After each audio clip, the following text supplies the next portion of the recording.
അല്ലല്ല, ഇതിന് അഗൻസ്റ്റ് ആയിട്ട് പറയാൻ പുള്ളിക്ക് അത് പഠിക്കാൻ പറ്റും. പുള്ളിക്ക് ഇൻട്രസ്റ്റ് ഇല്ലായിരുന്നു. ഞാൻ പറഞ്ഞ വാക്ക് ഭയങ്കര വലിയ വാക്കാണ്.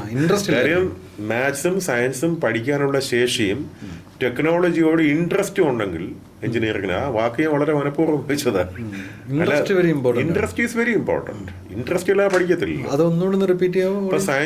ഇപ്പൊ മാത്സിന് നല്ല മാർക്കുണ്ട്, പിന്നെ ഫിസിക്സും കെമിസ്ട്രിയും നന്നായിട്ട് ചെയ്യാൻ പറ്റും, പിന്നെ ഒരു ടെക്നോളജിയോട് ഇൻട്രസ്റ്റ് ഉണ്ട്. അങ്ങനത്തെ കുട്ടി മാത്രമേ എഞ്ചിനീയറിംഗ് കോളേജ് പോലെ ശോഭിക്കത്തുള്ളൂ. Very good. അല്ലാത്തവർ പോകുന്നതുകൊണ്ടാണ് ഈ തൊഴിലിനെതിരായ നമ്മുടെ എഞ്ചിനീയേഴ്സിനെ കൊണ്ട് കൈയും കാലം വയ്ക്കാൻ വയ്യ എന്ന് പറയുന്ന അവസ്ഥ ഉണ്ടാവുന്നത്. ഡ്രോപ്പ് ഔട്ട് ചെയ്യുന്നത്. കാരണം വെച്ചാൽ അവരെ കൊണ്ട് ഈ പ്രഷർ താങ്ങാൻ പറ്റത്തില്ല. കാര്യം നല്ല ടഫായിട്ടുള്ള സിലബസാണ് പഠിക്കേണ്ടത്.